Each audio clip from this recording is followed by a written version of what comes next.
स्वतंत्र हिंदुस्तान के पहले प्रधानमंत्री पंडित जवाहरलाल नेहरू के नाती और द लेडी डॉन प्रधानमंत्री भारत के पूर्व इंदिरा गांधी का बेटा राजीव गांधी। चलिए उनके बारे में जानते हैं, क्योंकि अपना इतिहास नहीं जानेंगे तो खुद को कैसे पहचानेंगे। तो चलिए शुरू करते हैं। राजीव गांधी भारत के छठे प्रधानमंत्री थे। उनसे पहले जितने भी प्रधानमंत्री बने भारत के, वे सभी राजीव गांधी के नाना और माता थे। वे भारत के सबसे युवा प्रधानमंत्री बने और 1984 से लेकर और 1989 तक भारत के प्रधानमंत्री पद पर बने रहे। उनका प्रारंभिक जीवन। राजीव गांधी का जन्म 20 अगस्त 1944 को मुंबई तत्कालीन बॉम्बे में हुआ था। उनके पिता का नाम फिरोज गांधी था। उनकी माता का नाम इंदिरा गांधी थी। भाई संजय गांधी। राजीव गांधी दो भाई थे, संजय गांधी, राजीव गांधी। राजीव गांधी बड़ा थे। प्रारंभिक शिक्षा देहरादून के दून स्कूल में हुई। इसके बाद उन्होंने इंग्लैंड में उच्च शिक्षा प्राप्त की। कुछ समय तक वे इंडियन एयरलाइंस में पायलट रहे। राजनीतिक जीवन में चलिए प्रकाश डालते हैं। 1980 में संजय गांधी की मृत्यु के बाद उन्होंने राजनीति में प्रवेश किया। 31 अक्टूबर 1984 को इंदिरा गांधी की हत्या के बाद वे भारत के प्रधानमंत्री बने। 1984 के लोकसभा चुनाव में कांग्रेस को ऐतिहासिक बहुमत मिला। उनके कार्यकाल में दूरसंचार, कंप्यूटर और सूचना प्रौद्योगिकी के विकास को बढ़ावा मिला। उन्होंने पंचायत राज व्यवस्था को मजबूत करने और युवाओं को अधिक अवसर देने पर भी बल दिया।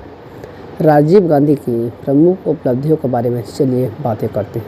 भारत में कंप्यूटर और दूरसंचार क्रांति की शुरुआत को राजीव गांधी ने गति दी थी। मतदान की आयु 21 वर्ष से घटाकर 18 वर्ष राजीव गांधी ने कराया था। शिक्षा, विज्ञान और तकनीकी विकास पर विशेष ध्यान राजीव गांधी ने दिया। चलिए राजीव गांधी के पारिवारिक जीवन पर एक नज़र डालते हैं। राजीव गांधी की पत्नी का नाम सोनिया गांधी है, जो कि वर्तमान समय में जीवित है। उनके पुत्र का नाम राहुल गांधी, पुत्री का नाम प्रियंका गांधी वाड्रा है। राजीव गांधी की मृत्यु 21 मई 1991 को तमिलनाडु के श्री पेरम्बदूर में चुनाव प्रचार के दौरान एक आत्मघाती बम विस्फोट में उनकी हत्या कर दी गई। राजीव गांधी की विरासत। राजीव गांधी को आधुनिक भारत में सूचना प्रौद्योगिकी और दूरसंचार के विस्तार की दिशा में महत्वपूर्ण योगदान देने वाले नेताओं में माना जाता है। उनके शासनकाल में कई सुधार हुए, हालांकि उनके कार्यकाल से जुड़े विवाद भी रहे। राजीव गांधी के प्रमुख कार्य और उपलब्धियां। कंप्यूटर और सूचना प्रौद्योगिकी को राजीव गांधी ने बढ़ावा दिया। भारत में कंप्यूटर और आईटी के उपयोग को प्रोत्साहित किया, जिससे आगे चलकर भारत आईटी क्षेत्र में अग्रणी देशों में शामिल हुआ। दूरसंचार, टेलीकॉम का विकास, टेलीफोन सेवाओं के विस्तार और आधुनिक संचार व्यवस्था को बढ़ावा दिया। मतदान की आयु घटाई। 61वें संविधान संशोधन 1988 में के माध्यम से मतदान की आयु 21 वर्ष से घटाकर 18 वर्ष कर दी। पंचायती राज को मजबूत करने का प्रयास। स्थानीय प्रशासन को अधिक अधिकार देने के लिए सुधारों की शुरुआत की। शिक्षा पर जोर। 1986 के राष्ट्रीय शिक्षा नीति लागू की, जिसका उद्देश्य शिक्षा की गुणवत्ता और पहुंच बढ़ाना था। शांति समझौते। असम, पंजाब और मिजोरम की समस्याओं के समाधान के लिए विभिन्न समझौते का प्रयास किया। आर्थिक आधुनिकीकरण। नई तकनीक और उद्योगों को बढ़ावा देकर भारतीय अर्थव्यवस्था के आधुनिकीकरण की दिशा में कदम उठाए। राजीव गांधी का कार्यकाल भारत को आधुनिक तकनीक और संचार के युग की ओर ले जाने के लिए विशेष रूप से याद किया जाता है।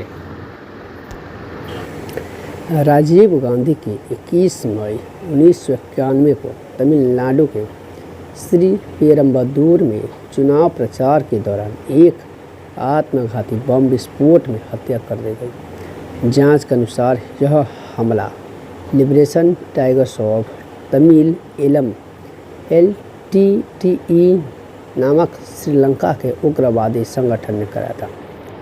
मुख्य कारण यह माना जाता है कि 1987 में भारत और श्रीलंका के बीच हुए समझौते के बाद राजीव गांधी की सरकार ने भारतीय शांति सेना IPKF को श्रीलंका भेजा। LTTE का भारतीय सेना से सशस्त्र संघर्ष हुआ और संगठन ने राजीव गांधी को इसके लिए जिम्मेदार माना। बाद में जांच एजेंसियों ने निष्कर्ष निकाला कि इसी वजह से LTTE ने उनकी हत्या की साजिश रची। भारत की जांच एजेंसी और न्यायिक प्रक्रिया ने इस हत्या के लिए LTTE की जिम्मेदारी स्थापित की। यह घटना भारतीय राजनीति की सबसे दुखद और महत्वपूर्ण घटनाओं में से एक मानी जाती है।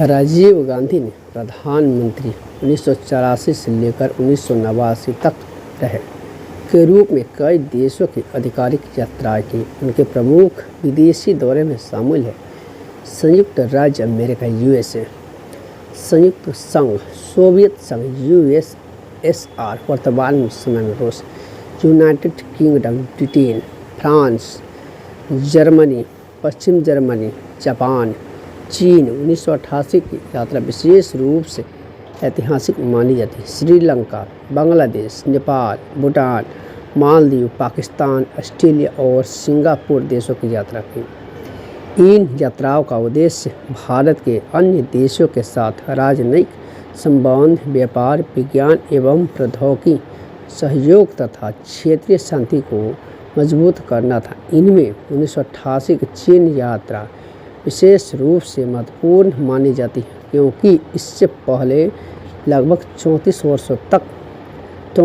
वर्षों बाद भारत चीन संबंध में उच्च स्तरीय संवाद फिर से शुरू हुआ।